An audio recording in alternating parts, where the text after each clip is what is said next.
Quarantine day 28, hack 28.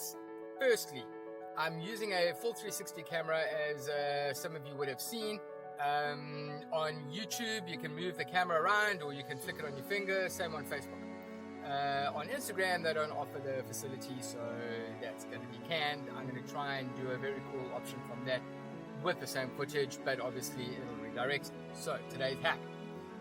Dash cams are quite important these days. People use them all over the place, Russians especially, they're awesome.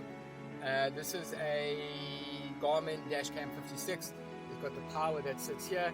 What I did is I unscrewed this on the dash over here. I ran a cable and powered it from the inside up through the back, inside the side panel over here, pulled this out slightly, ran it through, and you can now plug it in, which is pretty awesome. Turns on when the car turns on. Screw this in, A for away.